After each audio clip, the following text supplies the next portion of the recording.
Welcome back, Maniacs. Today we're going to take a look at the 30mm dock from Plan B Supply Company.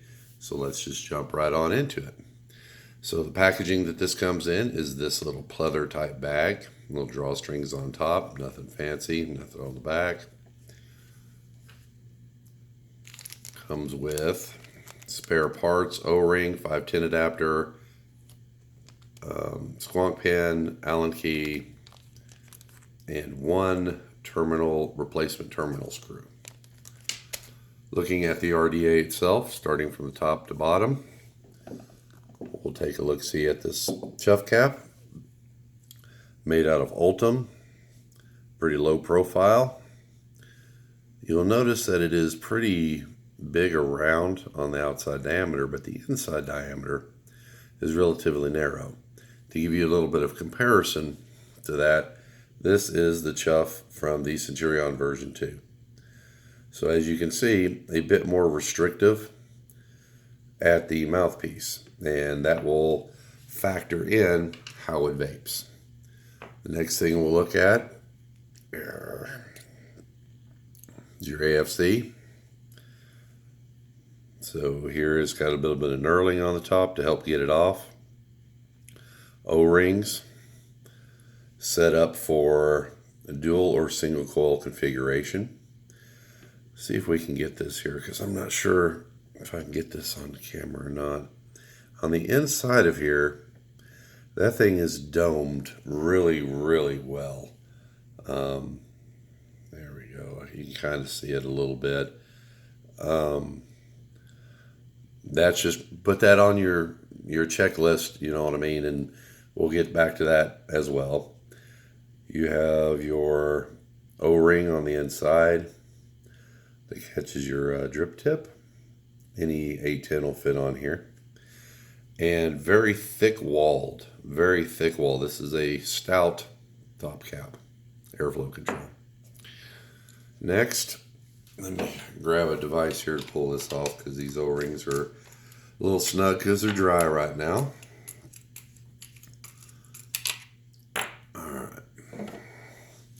We have our barrel. All right, so here, Plan B Supply Company. It says it twice, a little logo there. On this side, the dock. And we have the Cyclops airflow. Pretty generous airflow. Machining on this, clean. And then with the deck on the bottom here, see if I can get this. We have Plan B Supply Company. They really like their name, and they seem to be the only one. Dock, you got your negative screw post, serial number, and protruding 510. Flip it over, we've got dual O-rings, and then your deck. Simple two-post design. You can either use the fingers or a screw to tighten your leads down. I would not recommend using the finger tightening thing. You just can't ratchet your leads down that tight. Pretty generous sized post holes. Have not had any trouble. You see right there, you've got your little hole for squonking. A very shallow deck, very shallow, and it is segmented. So there is no juice flowing from one side or the other. That bar right there around the bottom will keep it from sloshing from side to side, which is not a good thing. So that's basically what it looks like. Now there's going to be several things. One would think this would be a pretty short little video here. And yeah, it is for the most part. And by the way, this one is, there's your stainless steel version of it. Been getting along quite nice with this. Thank you very much.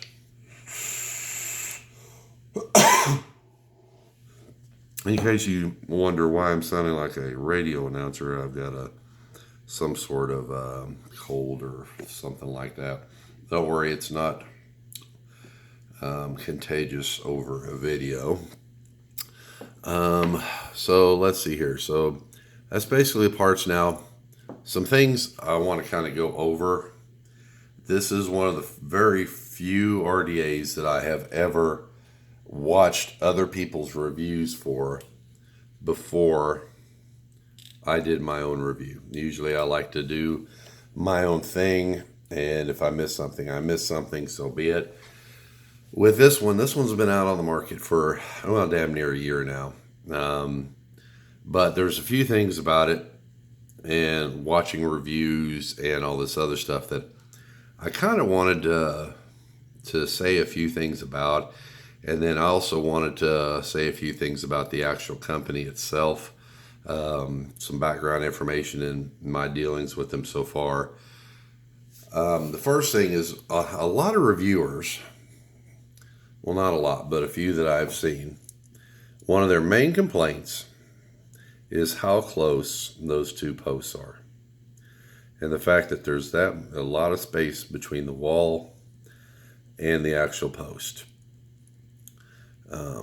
They, wish they were a little farther apart, yada, yada, yada. And my main response to that is going to be, I guess they're not builders. I guess they don't know about building. I guess they don't know about resistances. I guess they just don't know.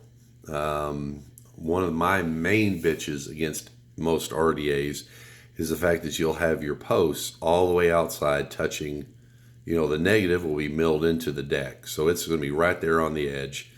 And your positive is usually pretty close as well. What tends to happen is you're having to fight with it to get it centered.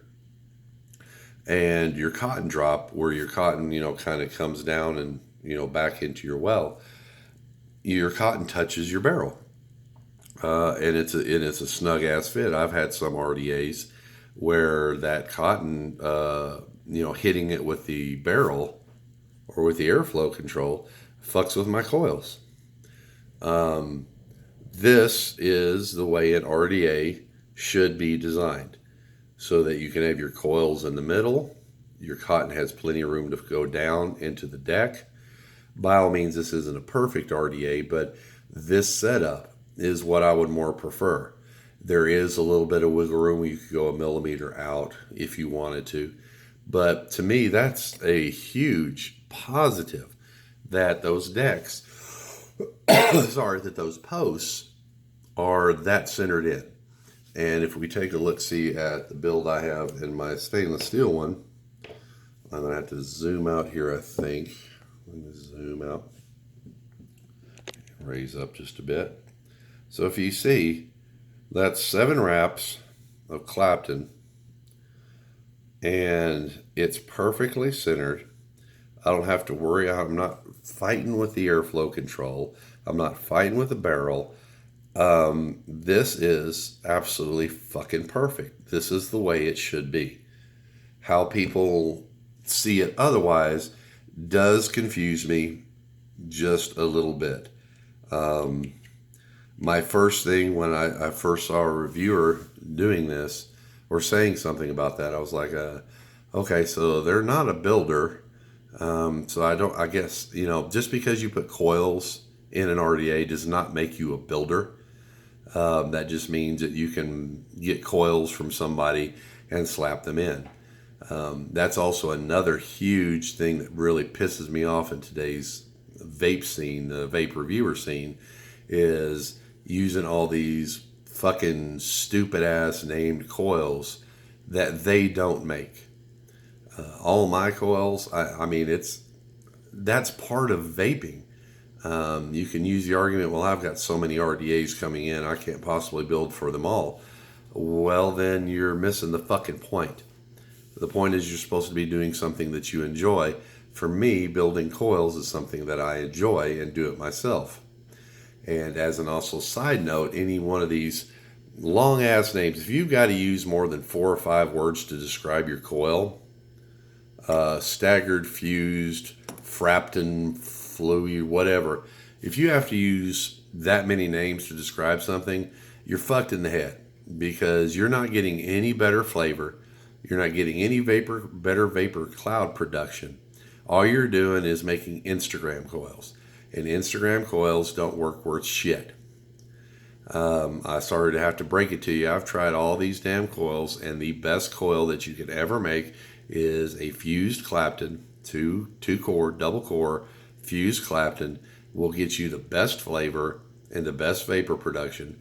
I personally use single cores because it's not that far off from a fused.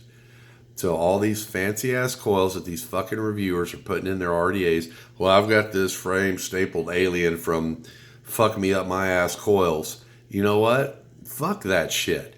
Those coils are not reflective of what a normal person uses on a daily fucking basis. And you're not gaining anything by using that. So brief rant there is over. I watched a lot of reviews, and mostly the reviews out there are for the 24 millimeter one. This was not reviewed well. And so another reviewer had mentioned something about that this is very plain. It's very humdrum. It's nothing new there. It's nothing innovative. It's not breaking out of the mold. It's just an RDA. Well, here's the deal, people. Getting out here a little bit. It doesn't have to be. There's no motherfucking rule out there that says it has to use a stupid type of clamping system or post system or like that. These stupid hybrid ass, dumbass motherfucking holes and clamp RDAs. Oh, well, you can, and you put them down upside down and backwards and flip it and all that other shit. Fuck that stupid shit. Here's why I wanted this RDA. Quite simply put, it's different.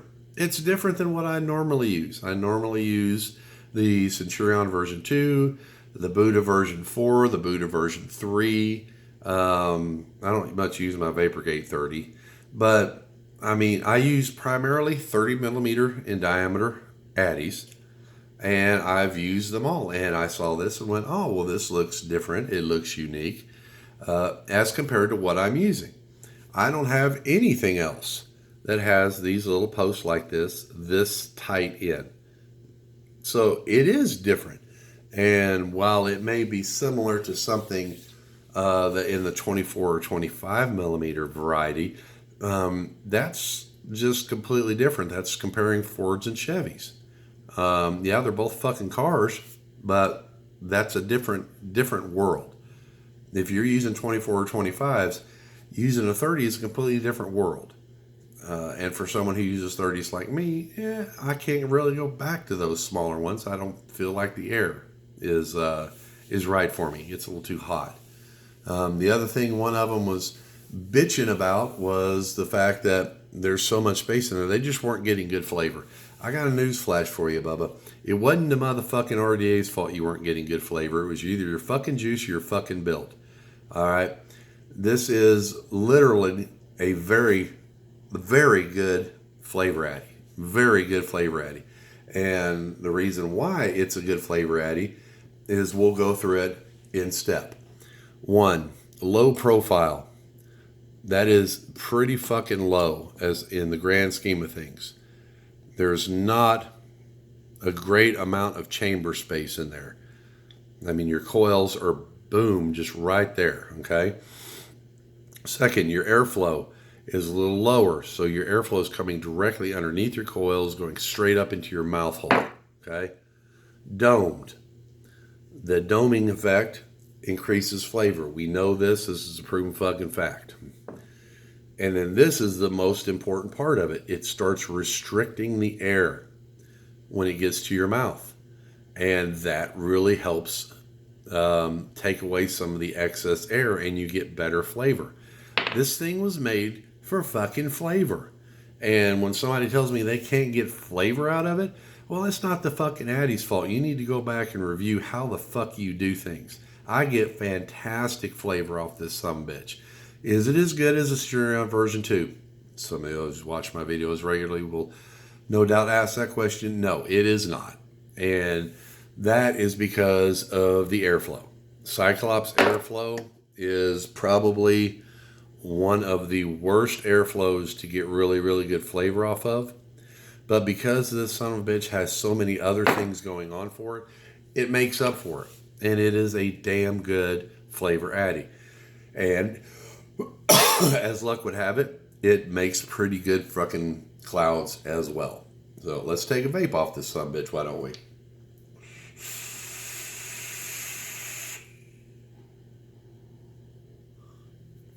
All right. So I think that just about goes over just the RDA part of it. And, you know, I'm blasting off on these other reviewers who did this, but, you know, hey, they put the time in, they did it. Oh, one of the other things I heard was, oh, the logo, it's so this or it's so that. I think that looks like a pretty snazzy fucking logo. I think that looks pretty tight. So yeah, I don't have any problems with the logo. Nothing at all. The only thing about the logo that sucks ass is their name. And they picked a horrible, horrible, horrible fucking name. Zoom in there. Because I don't know about y'all, you know, I'm damn near 50. And Plan B to me has always been like the anti-abortion, the abortion drug or some shit like that. Correct me if I'm wrong in the comments, but I could have fucking swore there was some sort of abortion thing called Plan B. That's a horrible fucking name for an Addy. Horrible. But I have a theory on the name, so we'll get to that in our next segment, which is fuck you guys. You have horrible fucking customer service. So I tried to get a hold of this company yesterday because I was curious. Does the DOC stand for anything? Is it supposed to be DOC? Is it supposed to be DOC? You know, what is there? Can you give me any information about it? Right. So I texted them, and you know, I simply asked, "What does the DOC stand for?" And they texted back and said, "Well, who is this?" And I replied back, "I'm literally a nobody. I'm just a little small-time reviewer, and I just had a question." Haven't heard shit back from them since. So the first thing is don't put your fucking number on your fucking website if you're not prepared to have questions answered. You could have easily says, no good reason, or we don't give out that information, or what the fuck ever. Just to ignore someone, fuck off. That is horrible customer service. And the reason it's horrible customer service is because Plan B Supply Company is an subsidiary or whatever. It's the other company of TVL, the Vape Lounge. You may have seen some of their mods. They're overpriced like nobody's business. I looked the other day. They have a 3-post Addy. 3-post Addy. Something that hasn't been a thing since 2013, 2014. And this son of a bitch is like fucking $100 fucking dollars. And 22 millimeter. And it is plain. There is nothing about this that screams anything.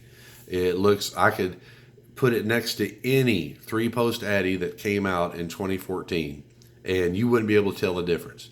But because they stamped their name on it, TVL, now it's all of a sudden it's actually worth something, which it's not. And their mods are, I mean, they're not outrageously priced, but they are pretty pricey for what they are.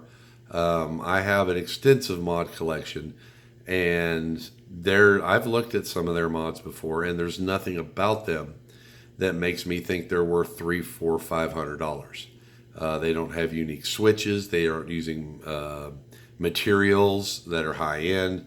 They're just blah. Nothing about them screams high end, which is what they're trying to charge you for them. So That's what I personally believe. Plan B. If you can't afford a TVL, well, plan B, get one of these. And I'm going to actually have to stick with that because I would much rather have this than anything that has TVL stamped on it. I just don't see the point of that high, that expensive of a mod. I've had this argument with people many, many times. Well, there's a lot of research and development and, machining and all this other stuff. Man, I've got motherfucking mods that come from fucking Austria, from Greece, and ain't any one of them run me over $250. And they are using, switches that are unique, designs that are unique. Theirs are nothing but brass that's been fucking CNC'd. So, anyway, that's my little rant on them because the motherfuckers decided that they weren't going to answer my question. And hopefully this fucking video blows up and, then they can, fuck off once again because I don't give a shit. I'm kind of done with them. But as far as their Addy goes, I like it. I like it a lot. It is one hell of an Addy. I enjoy it. Great flavor, great vapor production. This is going in my rotation. No doubt about it.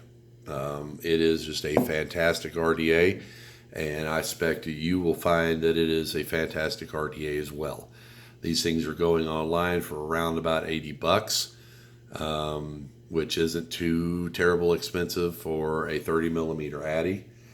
So that being said, I thank you for watching. I truly do appreciate it. If you have any questions or anything like that, please feel free to comment, and we will see you on the next video.